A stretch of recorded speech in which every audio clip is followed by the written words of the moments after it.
All right, Texas Congresswoman Jasmine Crockett took time out of the House Judiciary hearing on immigration visas to insult First Lady Melania Trump and her legal status. Yeah, Texas Congress. Representative Jasmine Cornball Crockett has logged on again, and this time she's coming for Melania Trump, as if we didn't already have enough nonsense floating around the Capitol air. Now let me ask you this. How do you spend your life chasing an Ivy League education, collecting degrees like trophies, just to dumb yourself down this bad on purpose? At this point, it's not ignorance. It's performance art. Welcome back to Kimara Reacts. To my subscribers, thank you for your support. Newcomers, please help this channel grow by subscribing, hit the notification bell, like, and share. Let's react.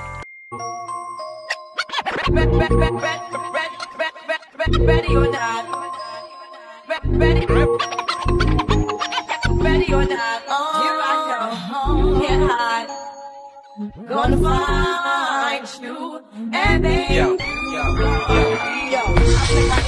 Like a game of chess where I rest. No stress, no success. Congressman Crockett, the self-proclaimed scholar of sass and nonsense, opened her mouth again to give us yet another unhinged take.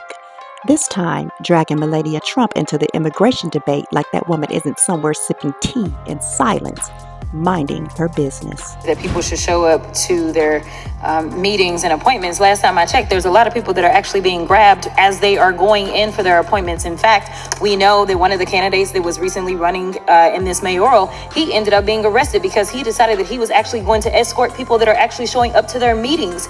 Or we know that the Pope, yes, the Pope himself decided that the church may need to have people that are going to escort people as they're going into their meetings, because the reality is that what they are claiming what they want to do versus what they're actually doing, the actions don't match up. And while we are supposed to be talking about visas, somehow we continue to cherry pick and talk about one criminal act and another criminal act. And it is so very interesting to me that, yes, we will say people are xenophobic, because when you start to decide that just because somebody came from another country, they are automatically some kind of criminal, that does sound kind of xenophobic to me, because you are using a paintbrush to paint an entire group of people where the vast majority of them are coming here because they are actually seeking a better life. But let me get to what this hearing is supposed to be about.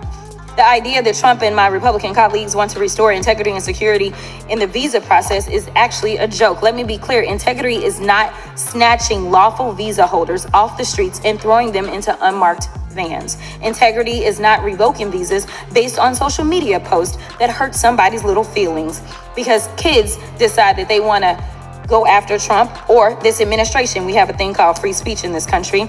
And since we're talking about integrity, I'm confused as to why my Republican colleagues aren't talking about the lack of integrity when it comes to the president's family's visas.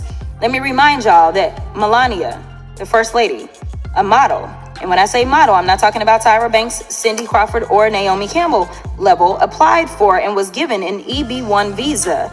And what that stands for is an Einstein visa. Now, y'all that don't know, let me tell you how you receive an Einstein visa. You're supposed to have some sort of significant achievement, like being awarded a Nobel Peace Prize or a Pulitzer, being an Olympic medalist, or having other sustained extraordinary abilities and success in sciences, arts, education, business, or athletics. Last time I checked, the First Lady had none of those accolades under her belt. My wife is a very successful woman. She makes a ton of money, which I'm grateful for. And the reason why we're able to do that while having 3 children is because of the au pair visa, somebody who is here on a J. Who is here and able to supply this for us. But I also want to defend Melania real quick. Not everybody could marry Donald Trump, and I think that's quite an achievement. So I think she deserves credit for that. Nobody up here could have done it. Jasmine is happy to provide elementary clapbacks and actually thinks she's that girl. She thought she ate on Marjorie. Girl, talking about a bad-built body, like we don't see those lazy eyes that move away from each other anytime she opens up her big mouth to say something stupid. That big old mouth stays flapping like a busted screen door in a hurricane. But instead of wasting all that energy in Congress, maybe find a man who can actually appreciate all that noise, because the rest of us are exhausted. Let's be real. You have become the political version of reality TV. And I don't mean the good kind. I mean the bad VH1 reboot no one asked for. How much did they pay you to be this embarrassing? Because it's no way this is natural. You weren't born this loud and this wrong. Someone, somewhere has to be writing you a check because this kind of ignorance is expensive. And let's talk about what's actually dangerous. You keep showing up as the black face of American women, all by playing court gesture for people who throw you under the bus the second you miss a cue. You are not making a statement. You are the punchline. And the sad part is, you don't even realize you've been cast in a role that does nothing but humiliate the very community you claim to serve.